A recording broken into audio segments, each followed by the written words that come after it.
I'd like you to explain yourself, please. Okay, so today we went to go see a house because my parents are about to be first time home buyers. So we went to go see a house and I dressed up. So I wanted to wear a hat. Okay. Taylor, that's right. Top it off with a hat. That's a perfect dress. So Tamara, are you prepared now to share your Yes. material? And you know the 4 questions and we're ready to hear from you. Yes. Are you ready? We're ready. We lost your voice, Tamara. We can't hear you. I was on mute. Okay. So for the first question, I had Dr. Soraya Coley, and I found her, the outstanding fact that I have wrote about her was that she is family oriented. What I mean by family oriented is that she's not only, okay, so family to her really helps her to show that when you respect your family, it shows that you respect yourself. And I thought that was so beautiful and so outstanding. And family to her is not only just blood oriented, but it also can be like, since she is the president, it is also could be her students like that. She found that as her family. She also found her community as her family. So I thought that was very outstanding. The most challenging thing about my research was when I was first beginning to search her up. I was searching up her first and last name, not realizing that she had got married, and I had to look for her maiden name. So that was pretty tricky when it came to like the Lincolnian and alumni newsletters. But I did overcome that. From the next best thing about my research was, well, the helpful resource about my research was when I got a chance to interview her. So that was pretty amazing. I got to talk to her, and I actually found out that she lived in Newark, and she lived in Newark, Delaware. That's where I'm from, and that's where I live. And she lived there when she was working at Lincoln. So I thought that was pretty awesome about that. And as far as how does this research leave the Lincoln line identity, it leaves it as though Lincoln leaves legacy. That's what I really got from it, because she even talked about how she took a history class, and in her history class, she was able to, know more about her Black identity and to embrace it. She grew up, in her words, the segregated South. So, coming to Lincoln, it was a little transition because South to North, but she was able to overcome it with that class and helping her to embrace her Black identity. And I was like, I come from a very diverse background, and going to Lincoln and taking these different courses has shown me to embrace my Black identity. So that's why I thought that Lincoln leaves a legacy. So that is Dr. Soraya Coley. Well, you're going to go over your essay, maybe not the full essay, but just some of the highlights. Yes, that is the highlights of the essay. Oh, I responded to Dr. Button's questions, the 4 questions. Well, yes, and I summed it up pretty much of what I wrote. So I answered the questions, but instead of just regular answering them, I also used points that I've chosen from my essay.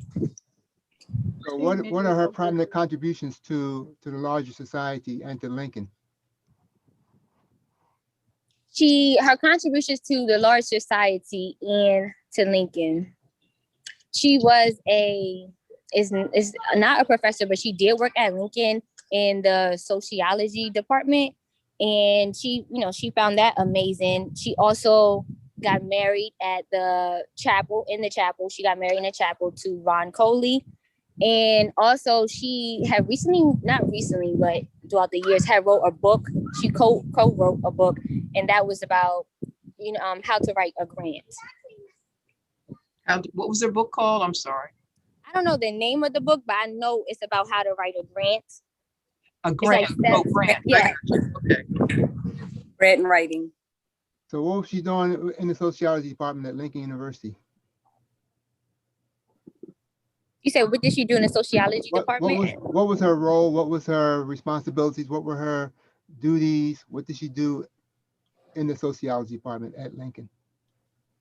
So when she was there, she was in charge of the Lilly Grant. It was called a Lilly Grant, and that's where she pretty much overseed and helped them really embark in their sociology department. What did the grant do? What was it about? I don't know too much information about the grant. I'm going to be honest. it was hard for me to research that part, and she didn't really dive into that part as much, but she just gave me an overall capture of it. Did you get a resume from Ms. Coley? Do you have her resume? No, I do not. Would you like me to get one from her? I think if you had the resume, she would probably list any publications and also probably the grant that we're looking for the title of. It would give you some specifics to refer to in the essay. So yes, I would recommend that you get her resume.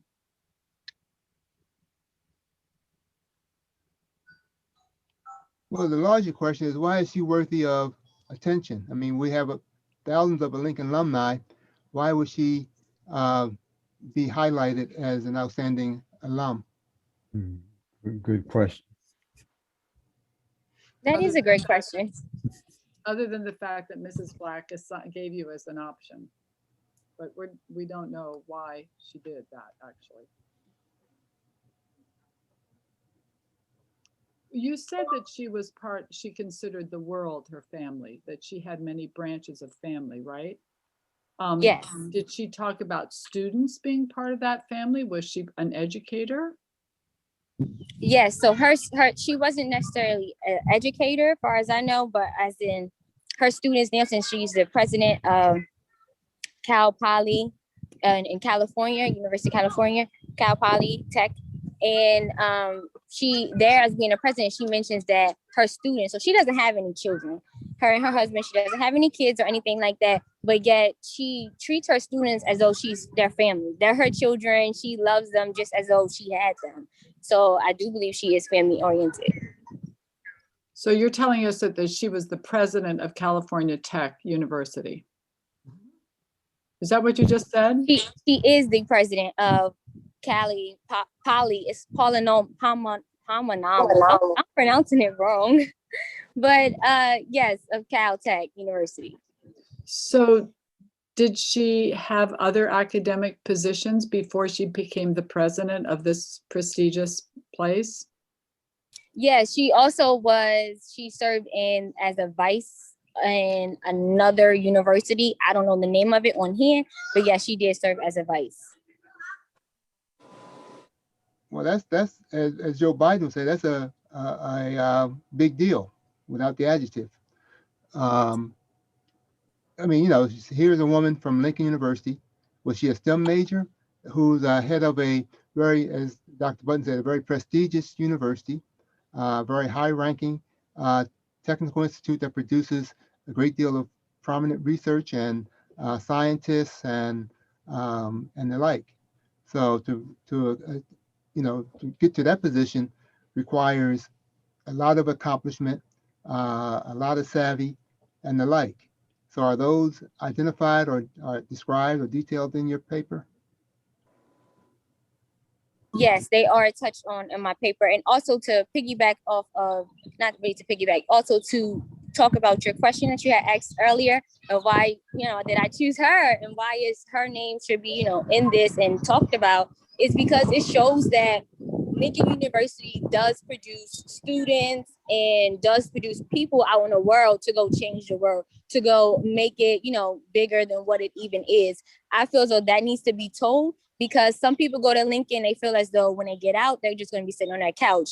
And we need to know that it's people out here who did not just go sit on their couch. Maybe they, landed there for a quick second to rest their head, but they're out here really doing big things. And I feel as though that should be told.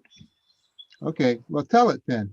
You got to tell her story. Yeah, we have, I don't feel I know anything about her, or not a lot about her from your answers so far, but you did respond beautifully to Dr. Button's Yeah, question. she did. She did. Beautifully. Now, Yeah. now, Tamara, I think, where's Tamara's picture? Why is it not coming up for me? Tamara, what's interesting to your audience here is that you emphasized personal issues, and yet her accomplishments in the professional world are quite astonishing. So we're kind of curious as to why that imbalance seems to be here in your presentation. We're hoping that you say a great deal about her professional growth and development that got her to this position of president. I mean, how do you do that? What did you join a sorority? Did you work in what kind of jobs? And how did this woman climb this ladder and get there? Mhm. Can you give me her full name, please? And which campus of Caltech was she president of? It's the It Cal, was the pump. Oh, go ahead. yeah, Pomona. Uh-huh. Go Oh, ahead. Pomona, Yes. Pomona Valley. Yeah, that's it. That's in the desert. It is. I lived in LA. I lived in Hollywood. And so Mhm. what's her full name again? Dr. Soraya Coley. Thank you. So my question, not having read your final essay yet, do you feel that you answered all the questions in the outline that were assigned? Or did you have trouble with any of those questions, such as activities while she was on campus, reasons she came to Lincoln? I think you kind of touched on that. But do you remember thinking, gee, I've answered all those questions. I feel good about those questions. Yes, I do feel good about those questions. Okay, good. So the proof will be in the pudding, right? Okay. And she was, I don't know whether you were around when Dr. Allen was sworn in as president of Lincoln. Were any of you around that time? But 4 the years ago. person who inducted her was Dr. Coley. Oh, yes. Oh, And that's you should right. find pictures. You should find pictures of that, probably on Lincoln's website. And she is the first woman to become president of her college.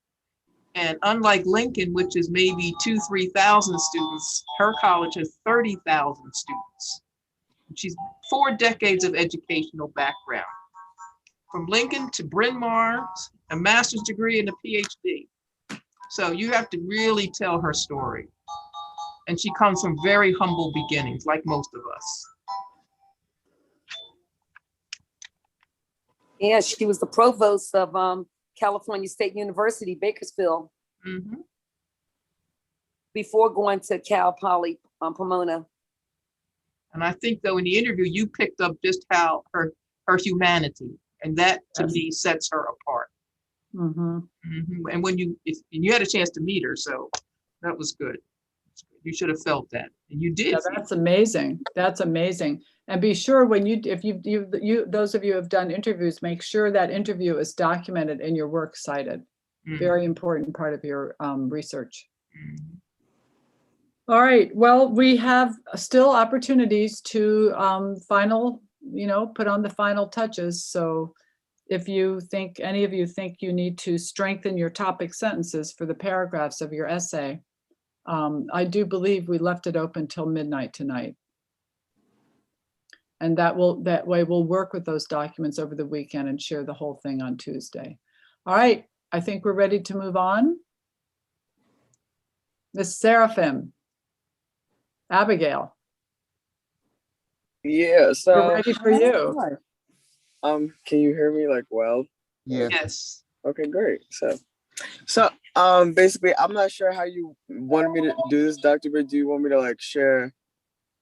Like, so I did an interview on, okay, so I'm just gonna talk a little bit real quick. So I did an interview on Dr. Ronald Welburn, who is an amazing English professor at UMass Amherst College personally. Well, he's retired now. He retired in 2019, but he was working there for over 40 years. He's been an educator. Well, not there, but like, he's been working there in numerous other places over 40 years. And he's just been one of those people that I just wanted to have an opportunity to talk to and really see what he was about, especially since he's known for establishing the Native Studies program at UMass and the 5 colleges. So that's a big deal. So I just really wanted to get an opportunity to document his experience, especially since he was one of the mentors that was part of this class originally, but since he was really busy, since he's in dissertation mode, with 3 students, one about to defend in late May, another one defending in July, and another one defending towards the end of the year. So it's just been a little interesting talking to him and really just getting the account, but we were able to really bang this out and have it interview style and I asked him a few questions, all based on the criteria that was provided for the biographical assignment. So basically, yeah, it was about like 13 or 14 questions I asked him.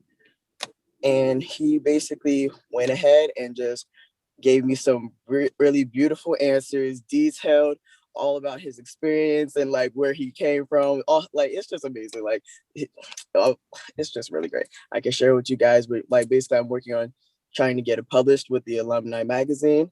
That's something that Dr. Bunn was trying to, push me to do. So like basically, yeah, I wrote a preface for the alumni magazine. I'm not sure if Dr. Bunn, you wanted to share if that was gonna be easier, because like I'm on my phone and I don't know really how to like do all that stuff. And you put it in a document, it's all nice and stuff. So if you can just share it for me and I could just read it for the class, and then we can kind of like, I could get your opinion and see how you guys feel. That this is gonna be like an introduction for the interview. Okay. Just a little nervous. Sorry. All right. Can you tell us more about him? Okay, so stuff about him. So Growing Ronald up, growing up, and then everything Okay. happened. Okay. So basically, growing up, he was there was a lot because he wrote a lot. I know. It's hard to condense it. I know. Okay, Just summarize. okay, so you mind if I can like refer back to the interview real quick and just kind of share some details? Like Whatever you need. okay, thank you. I was just about to say like I didn't really have anything prepared. Okay.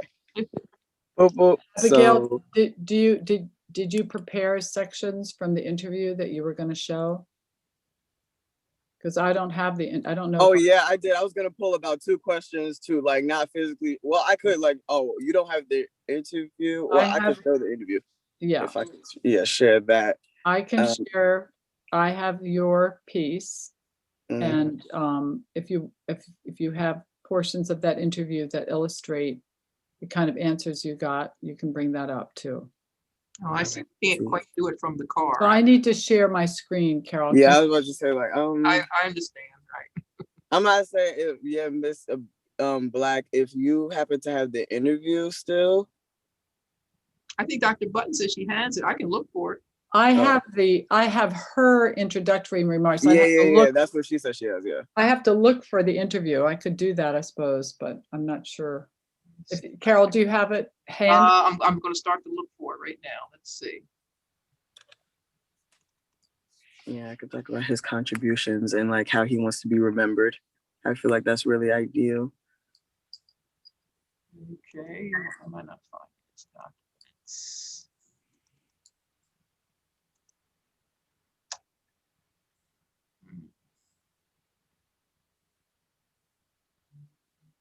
All right, so I don't have that. Hmm. I might have it in your, can you send it to us in an email, Abigail? Yeah. Okay, that's my What email? Let me send it to you folks. Oh, you have it? Oh, okay, I Rob. do, or you can, Well, maybe you can share from where you are. I Then. can if you want to give me that. Can you share your screen, Robert? Yeah, if you give me if you Yeah, let me do that. enable that. Absolutely. Yeah, you have to enable my screen too, Carol. Oh my goodness. Okay. Okay. Where is it? Here we go. Okay. Okay, so I'm going to share the screen with Abigail's biographical essay as it stands to date. And so, Abigail, would you like to read this? Yeah, sure. Okay. Directors to where you want it to go. Is it long? No. 2 paragraphs. Oh, okay. Okay. So, as a student in E14 Special Topics course, I had the pleasure of meeting many Lincoln alum who have been seen as trendsetters in their respective fields. Even though I was double charged with the task of studying American Lit and partaking in this special topics course, I was partnered with Dr. Ron Welburn, class of 1968, as my mentor. Dr. Welburn's interests relied on interdisciplinary connections between Native American and American literature that are reflected in the career path he chose and detailed in the interview I hosted with him through email and conversation. In my interview, I asked questions pertaining to his Native American roots, how he discovered himself, what he wanted to do in life, and some of the challenges he faced along the way to being a prominent educator. There should be a space, I'm sorry. As a writer, mentor, jazz enthusiast, and bird lover, Welburn was able to create a life that blended his interdisciplinary connections. Welburn used his experiences in life to mold his perspective as an educator and to mentor students in developing, I don't know why, thank you, developing themselves intellectually at a university level. And these are the changes I'm now realizing. Okay. Because of this, he was able to create influence around the study of Indian heritage, music, and the English language for his students, colleagues, and peers. As a child, Dr. Welburn was always curious about experiencing life for himself through discovering new species of wildlife, creating a real interest in jazz through learning how to read, transpose, compose, and arrange music on his own merit, and furthering his education to perfect his craft as an educator and to mentor the youth. Welburn has dedicated his life to education, and one of his biggest contributions to the world of English language arts was the creation and implementation of Native studies at UMass and the 5 colleges. On top of that, he has received various awards and recognition for his writing on Native American heritage, identity, and his collections of poetry. Dr. Welburn is a distinguished alum from Lincoln University who would like to be remembered as a mixed ancestry Native educator and writer who tried to help people like himself navigate the Indigenous and African American and triracial color lines. His mark on the world will be as a trendsetter and a lover of knowledge. That's all I have for right now. Okay, let's hear your selections from the interview.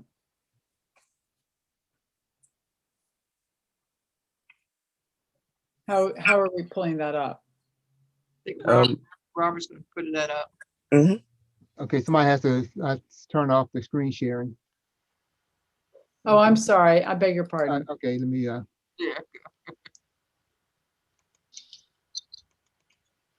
Okay, then just enlarge this. Oh, nice. Okay. Where do you? Okay. Okay, so sorry. All right. Which question? Yeah, so this response is like really lengthy, but like in this beginning, I basically asked him what it was like growing up, like basically his childhood, his family life. So I really can't. Oh, I can zoom in. Never mind. So if you want to scroll down just a little bit, he basically, just gave his birthday passed recently, so should definitely just wish him a happy belated because I've been hectically busy. Ooh, but hey, so. Here are some details basically about his life. So I just wanted to read a little bit. So he said, I was born in Bryn Mawr College Hospital on please I'm sorry, I apologize if I mispronounce anything. I'm sorry, real quick. So I was born on Bryn Mawr College Hospital on 30th April 1944. I consider Berwyn in the northeast part of Chester County my hometown where I started first grade. I didn't get to know my father very well. He was a Levy from South Carolina of a Native and Black mixed marriage. My mother married Howard Watson Sr., also of a Native and Black mixed marriage. He was my dad, although I chose to keep my Welburn name. I grew up with younger siblings in Aaron's house at 59th and Ray Streets in Philadelphia. Tree swallows and chimney swifts were familiar summer sounds. Because Spring Street emptied across from our front door, I was blessed with a sunset vista. Frequently, we visited Mom's 2 brothers in Berwyn. Dad worked the evening shift at the Navy Yard where he was a licensed welder. I apologize. Mother worked variously as a cashier, domestic, and eventually school aide. With my sister, my Aunt Louise, 7 years older and working, Mother had to forego high school to take care of their aging yet active grandmother.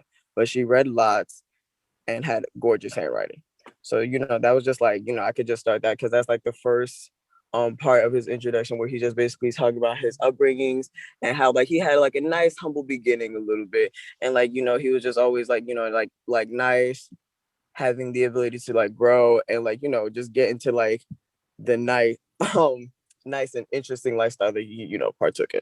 So I'm not sure if I wanted to continue on, but I just wanted to scroll down a little bit to like the question, probably I believe if it's number 11 or 12. Well, the one that just talks about like his contributions, like that he feel like he added to like society and like his mark that he left. Yeah, I definitely asked him questions about his experiences at Lincoln and like, you know, definitely the jobs that he took. Fun fact, he worked at the Old Vale Memorial Library, you know, assisting like, you know, fixing up files, you know, keeping up with books, you know, things like that, just like being in the back. And he definitely has some history working with the Lincolnian, especially since like, you know, like his cousin Carol Black, you know, there was a semester where you guys worked together on the Lincolnian, like being co-editors, so like, you know, like he was very interactive on campus, so that was like a part of that interview I just wanted to touch on a little bit. But yeah, I really wanted to highlight his contributions that he really felt like, you know, like his outstanding accomplishments. So in his words, he says, I have to take a long view here. Having undergrad and grad students is an honor. Helping to establish Native studies at UMass in the 5 colleges was also another honor for him as well. So my collection of essays, Roanoke and Wampum, Topics in Native American Heritage and Literatures, was co-winner of the Creative Nonfiction Prose Award in 2002 from Wordcraft Circle of the Americas. And I feel my Hartford and Plato, I'm sorry, and Plato and the native borders of identity will make an impact down the road. So that's just something I wanted to touch on, that he, you know, one of his like, you know, major accomplishments that he feel like is important to him. So there's also another selection where it was just like his legacy at the end. And this is gonna be like, you know, my last thing I wanted to highlight, because I can definitely show you guys this interview, because this is definitely like, you know, like the beginning stages of what I really want to ideally publish, you know, coming soon. So, you know, I'm just gonna tighten up and like, you know, work on the preface I shared with you guys earlier, and like, you know, have a nice conclusion and like, you know, have as a nice piece in the magazine. Hopefully, that's the goal. So if you can scroll down to the bottom of the last part of the interview, where we touch on, oh yeah, do you see yourself contributing to society? Oh yeah, we can talk about this. Well, do you see yourself as a contributor to society, and excuse me, and in what ways? And then, like I said before, like, but in his words, as an educator, I try to be a good and reliable professor who hope to mentor students to develop themselves intellectually. I am cognizant. I'm sorry if I pronounced that word correctly. Cognizant. Yeah. Okay. Of Native students handed down, yeah, traumas and anxiety. Anxieties. I'm sorry. Ooh, I'm sorry, guys. Anxieties about the college experience. On one of my teaching evaluations, I was described as tough but fair. So, you know, throughout his education, he really prided on making sure that he really gave like, you know, quality terms like in terms of his service and how he was like as a mentor and as a teacher and as like, you know, a real role model to his students. So that's really great. And then like his last question I really asked him was like, what is your legacy and who or what will you leave behind as your mark on this world? And then he was just like, in his words, legacy. Jeez. I like to be remembered as a mixed ancestry Native educator and writer who tried to help people like myself navigate that's where I got that part from in the preface, navigate the Indigenous and African American and triracial color lines. And I hope to be and I hope to have evolved as an honest human being, all my relations. And then at the bottom he has Wadu, which is Cherokee, and Wanishi, which is Lenape. So these are words for thank you. So that's how he just, you know, ended it on, because yeah. So Abigail, you've had the privilege of working with a very scholarly professor of literature with a Arts and specialty in talents. ethnic literature. So my question to you is, how have, having done this course as 50% American Lit and 50% biographical essay, how have you enjoyed the special expertise of Dr. Welburn, and what plans do you have to take full advantage of the contribution that he has made? In other words, what are you going to be reading if you haven't read it already? So, I'm sorry, I forgot the first question that you asked me. I want to know what benefit you've derived from Okay. studying American literature and in particular working with Dr. Welburn because of his expertise in Native American Lit. How has being connected to a Native American Lit enriched you? What have you read? What will you read? So basically, the benefits that I've experienced with working with Dr. Welburn and like studying American Lit this semester was basically like learning how a lot of recurring themes that are seen in like the English literature, like are seen in like history and like other areas as well. So like since I've been like kind of like studying political science and like English too. Like I basically had like, an experience throughout my whole entire college career, like, learning like different, no, I'm sorry, learning about the same themes, I'm sorry, like that were featured in the English literature, like things that were like in regards to religion, him per se, Native American roots, like if there was like Indians and that British, like, colonies, how like there were situations there. I'm sorry if I'm all over the place, but I'm just trying to touch on different themes, like, that like reoccur, like history and English, because of how they're similar and that they really tie together. So he was able to Okay, really stop. Have you read any of Dr. Welburn's poetry? Poetry. The first poem that I read was Council Decisions, which is basically like the first poem of his overall book that you told me to get. Council Decisions. And it was a lovely piece because he the book I'm talking about is a book that Dr. Button had recommended on my reading list for American Lit. And basically it's a collection of poems based off of his experiences learning about his heritage of Native American roots and how they've affected him in his overall perspective of life and how he looks through. So basically like all the different areas he wanted to touch on, like music, nature, like things like that. He was just able to like experience it by having that open perspective of like, discovering a new identity and like just being able to like follow that path. So basically you kind of see that perspective in the poetry that Dr. Button had recommended me to read, which is his poetry book collection, Council Decisions. And the first poem that he had started with was the poem Council Decisions. And basically, like I was telling Dr. Button in our last meeting, some of his poems are really complex and they're really like, it'd be better like if we like could like read it together, like with somebody, like instead of by yourself, because like it'd be like a little like hard for you to read sometimes, especially the first go around. So yeah, that was it. Let's have, I think some of our guests would like to ask you a few questions. I've got a question. I would like to add, oh, sorry. Oh, I'm sorry. Ladies before gentlemen, go ahead, sister.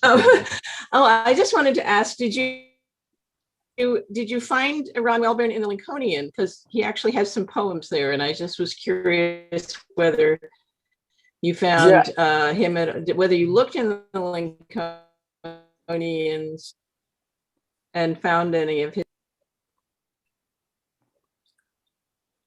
Yeah, so I've been actually having a little difficulties finding like articles of him, like especially since like Dr. Button has actually mentioned that there was poetry like in the Lincolnian for me to look to. But like I was trying to reach out to a librarian, like especially over the weekend, to see if I could find these articles. And like I'm not sure if you guys really know, like especially since you brought it up, if you could really like help me like find certain ones, because I would really like to attach that to the interview as well, like as an example. It's online. Oh, okay. They're all It's there. online. Yeah. It's like all online, like on through his the link and and, like, from the because like I tried to search it up. So, like, yeah like, from the so like do I just search up his name and like the poems will just automatically show up? Because like I would only have bits and pieces like his times through like living through different dormitories and like stuff like that. Like not really like this was hard, like another part of my research where like I went straight to having an interview instead of like looking like information of him online, because it was really hard to find. So like I just had to go straight to the source. When I say online, I'm talking about, I don't know if you were there at one of the very early meetings. I did a kind of a tour of the Lincoln University archives and special collections online. And one of the things is the Lincolnians. And you go there through the library website and special collections, and then it says digital collections. And then one of the items is the Lincoln, the Lincoln University newspapers, the Lincolnians and the Lincoln News. So in his case, it would be Lincolnians. And I don't want to, spend a lot of time going over that again, but it is all there. It's sort of disappointing that the librarians didn't go there, like tell you how to go there, because that's much easier. And you can actually search as opposed to finding the actual paper newspapers, which are in the library, but right now probably hard to access. No, it's all there on the website. So Yeah. Anyway. Yeah, let me just. It is add- there. Yeah, I'm about to say, like, I'm gonna try that. Let Yeah. me just add to that. Yeah, all of you should look in the Lincolnian. You can type in Carol's name, you can type in Rob's name, you can type in my name, and everything will come up. So if you type in Ron Wilburn's name, you'll see poetry that he wrote in the Lincolnian. So I think he might be an editor at some point. Too. right, I'm yes, not he was. Because Yeah, like he I said, wasn't- with his cousin too for a Right. semester, like he was really working. Well, So- Ron entered Lincoln as a writer. So there's really 4 years of his stuff. I mean, he was prodigious, and all kinds of genres. So you will find his stuff. Yes. Mhm. I don't know if you have the answer to this, Sister Seraphin. Tricolor was mentioned. How is he defining tricolor? Question. That's a really good question. I mean, I can see. Tricolor as in like different races. Well, tri would be 3, and he That's only right. identifies as Black as in Native American. Interesting. Well, wait. That's only 2 though. That's bi. Yeah, that's what I'm saying. And then he's also, well, he has other roots as well that were like, Oh. like, cause no. Must be white. Well, I was wondering about that because one has to be clear when you use those terms. I mean, if you look at the Virginia colony experience, you can clearly see tricolor without any difficulty. Do you know if he's part of a registered, is he registered with the Cherokee Nation at all? I have an excerpt from his interview where he talks about his different roots and how they rely, like if you like identifies with different like like you said, like different like groups around, like, so if he identifies with Cherokee, he does.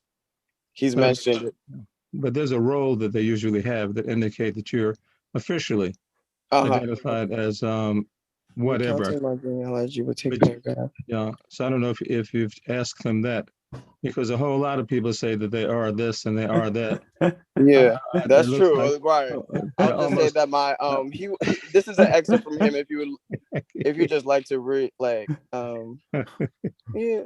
Because I find so many brothers and sisters, as Brother Murphy knows what I'm talking about. Yes, I do. Everybody African American. Understand. Yeah, I'm part Indian. I don't like that term either, obviously, but yeah, on and on and on. But you say, well, how and so, Blackfoot, yeah, well, that's a possibility too. I'm not trying to be flip here because the Blackfoot tribe, and then finally, I noticed that he did use in the interview the term indigenous too, because remember I asked about that. So he apparently does embrace indigenous along with native. Remember we discussed that way back as to whether or not that's used. So I was glad to see that, but I see he really uses native more than he does indigenous.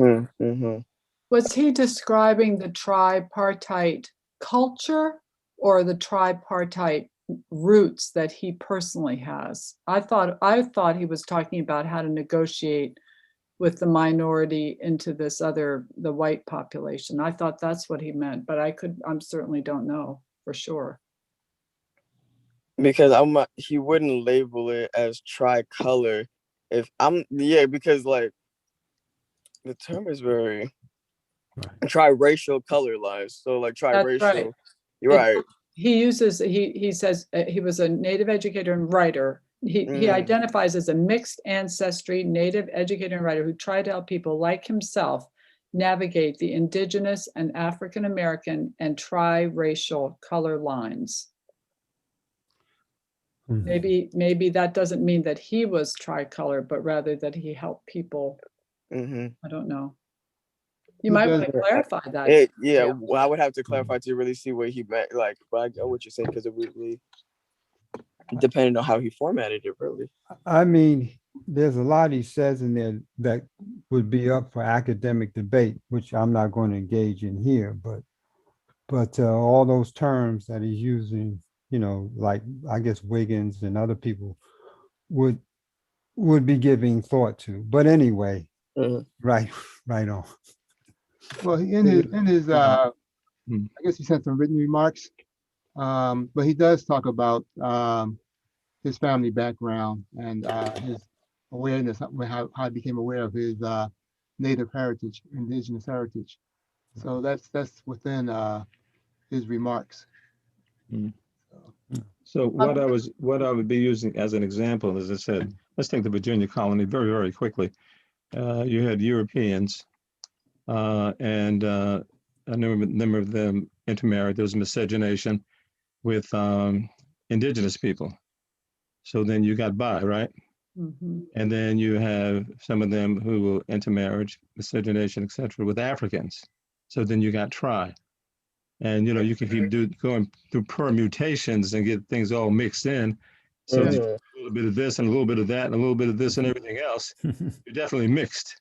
I'm not gonna say mixed up. You mixed, but I'll just leave it at that. Okay. Right. That's, Abigail, I'd like to know whether whether in the either your part of it or his part of it, identify the facts as they relate to the program he started.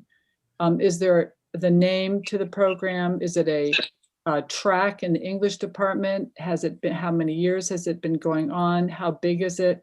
I think that that's a really important part of his Or that professional we could, contribution.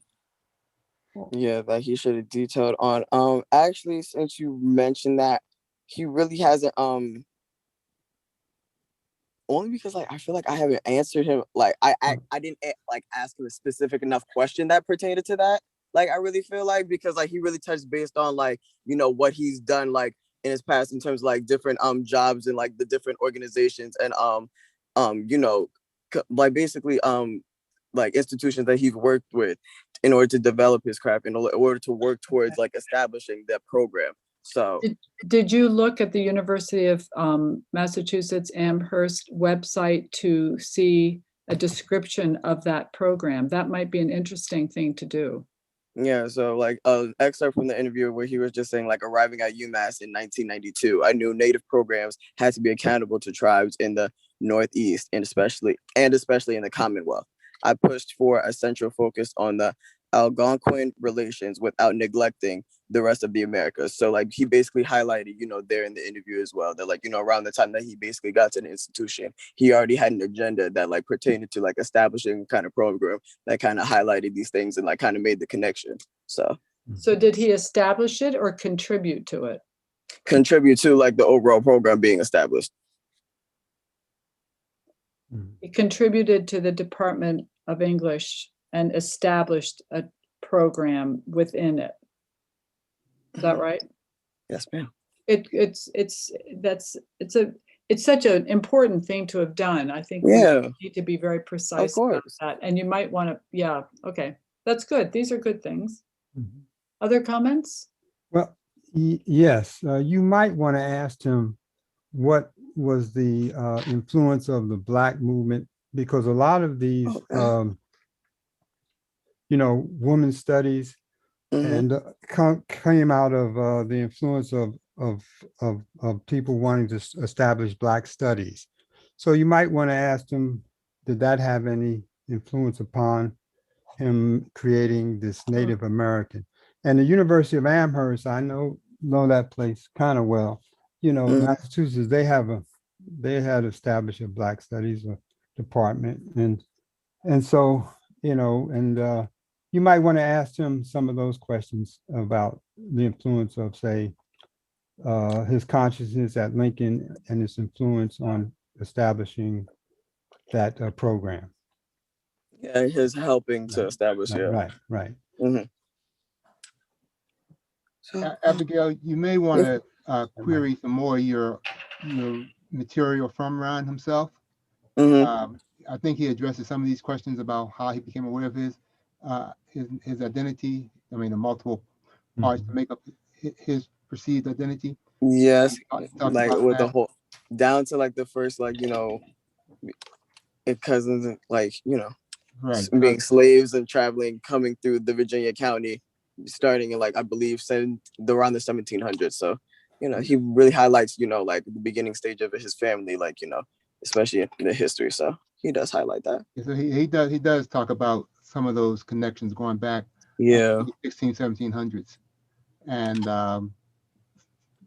his family, uh, you know, um, either acceptance or rejection of the native heritage, the black heritage and the like.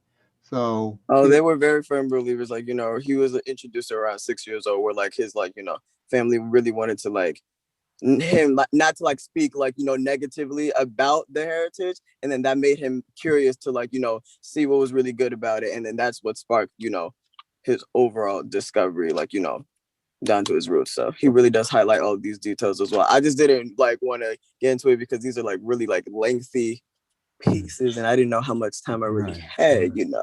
Right. but I before you could talk about it forever. for your written part, for your paper, what you want to do as part of that section is because not only does he talk about his own native heritage at Lincoln and Okay. heritage, but he talks about other students and faculty members who were there. Mhm. Yeah. Carol is his cousin, Mhm. and she knows him very well. Mhm. Ron and I became good friends at Lincoln, and we stayed in touch a little bit after Lincoln. But his interview is so revealing because he identifies other people who we knew well during that period, students and faculty members, staff members, who were also of mixed heritage, and that we weren't aware of in those days, and maybe other people weren't as aware of or didn't stress as much during that time. So, you may want to put some emphasis on that because Mhm. that's a unique perspective and a unique angle, and it provided me with a lot of information, a lot of insight about people I knew very well and was Right. used to. But I think it speaks to that larger question that Bill and Dwight are getting to, and that is how does one go from a historically black college with an emphasis on blackness, so to speak, to evolving into a proponent of Native American or indigenous studies and promoting indigenous culture.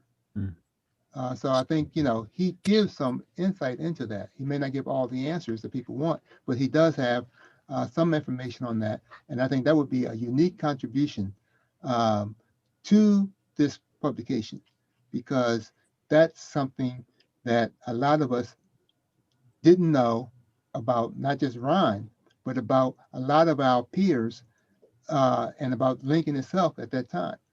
And so to Dwight's point about how a number of fields of study came about because of the Black Studies movement, this would be, not exactly an offshoot, but this would be an expected notion that as we develop in one area, people who have multiple identities would also say, well, we can also recognize and honor these other aspects of our background and our identity. So I think you have something here that you can really work with. Would you see, Dr. Johnson, do you see the shape of her paper developing within the context of the introduction, like highlighting these things so that a person reading the interview as is would pick up on these notions, or would reflection on that comment come at the end? In other words, should she leave the interview intact? And at what stage should these observations be made? Because I think they're very, as you said, they're great observations. Do you have a thought on that? I don't. I mean, those are great questions because I don't know this. I mean, we know many of the essays have a particular structure to them. Yes. But this one is fairly unique in that, yes. You have a response from the person who is giving us a lot of information. Yes. So I think, to the extent that she can introduce a lot of these things and then document it or amplify it with his own words, Yes, whether that's at the beginning, at the end, or throughout, I think, right. she has a lot here to work with. That's right. So Abigail, as you think about this and as you develop it, and it's probably likely that you'll want to do some of this on your own, even after you graduate, just to make it as strong as possible. But as you identify the poems in the Lincolnian, you can put a footnote, that Dr. Welborn's poems are sprinkled throughout 4 years of Lincolnians, and, and a comment to that effect. You might want to ask him an additional question, as Dr. Johnson has suggested, and then insert a commentary within so there are a number of ways you can do it, but I do think more commentary in terms of the and contribution that Dr. Welborn has made is something you might need to do. I think, based on what Dr. Johnson just said. But as it's a terrific base. So we'll work some more on that. Work some more on that. Yeah, and if here's, if you get, not if, as Dwight and Susan and everyone said, the information in the Lincolnian is valuable. It's there. It's like it's raw material. So if you get hold, when you get hold of his poetry at Lincoln that he published in the Lincolnian, does he have any traces of what he's to become? Does he talk about the question of identity and his native roots in his poems that he wrote at Lincoln? And then that would say that, yes, he was cognizant of his background then, and he developed that interest and that identity as he went forward. Yeah. And so you have something to document that whole question of his evolution as an individual and as a scholar. Wow. Looking at his Lincoln. And did he talk? Did he talk at all? And I have to apologize because I was kind of going in and out a little bit. So you may have mentioned this and I may have totally missed it. Did he talk about jazz at all? Because anybody who knew him at Lincoln, the two things were Ron Welborn was a poet. The other was Ron Welborn, the jazz musician. So I just, I don't know if there's room in your. No, there was a whole section. If he talks about that, yeah. Cool. All right. Good. Most definitely. For him, jazz was a form of poetry, and vice versa. So we heard his poetry when he played. He was an incredible man. He played the bass, right? No, he played the horn. Horn. It was the horn, okay. I'm not sure if it was trumpet or what, but saxophone? Self-taught. What did Ron play? Yeah. Ron was sax. Yeah, he started with piano, and then he self-taught his way to doing many things, arranging, composing. Did he talk about? He tells a story about how he and Carl Cornwell, as students, would go down in the woods, and there was some bridge there, small bridge, a pond that everybody loved, and they would just wail to all hours of the morning trying to get it right. And that was one of his favorite pastimes. Wow. Trying to get the music right? Right, yes. Oh, they couldn't practice in the dorm. Yeah, they couldn't. People run them out of there. That's right. We used to practice our recorders for the music class. Yeah. It was avant-garde jazz, and we really weren't into it then. They were. Well, let's just say some of us weren't into it. Abigail, you could have a works cited part of your paper that's a mile long. Yes. And you really need to show that you've done some outside work other than just interview him. I think we need some evidence of awareness of his many contributions in different fields. Even reviews in jazz magazines, for example. What did other people say about his jazz? It's exciting, really, when you begin to get into these things. It gets more and more exciting to see the implications of a person's work. Yeah. So you have done the groundwork. I would say you've got the foundation, and now what you can do is build on it. Do you have any questions for us, for your audience? You've got a great audience here. Most definitely. Aside from like, I just asked my questions as they really just came. Especially since my question was really about the Lincolnian, the only one I had that was pressing. But other than that, Miss Carol, I think I had. Okay, If the question comes to me, I'll just ask her. But other than that, no, I'm all good. thank you. Okay, good, thank you. All right. So who haven't we heard from? Have we? I think we heard from everyone I now. think we've heard from everyone. We heard Mia, Deja, Kaya, Taylor, Tamara, Abigail. Have we heard from Kaya? Yes. Who are we missing? There's somebody we're missing. Tamara, Joseph, Mia, Kaya, Outerbridge, Kaya Punter. What happened to her? And Nazira. Nazira has disappeared off the face of the earth. I don't know where Nazira is. I've got to get in touch with her. Well, I met with Kaya Kai. was here. She was? Oh, I met with her at 1 o'clock today. So, and I texted her and I told her we're waiting. And I'm still waiting.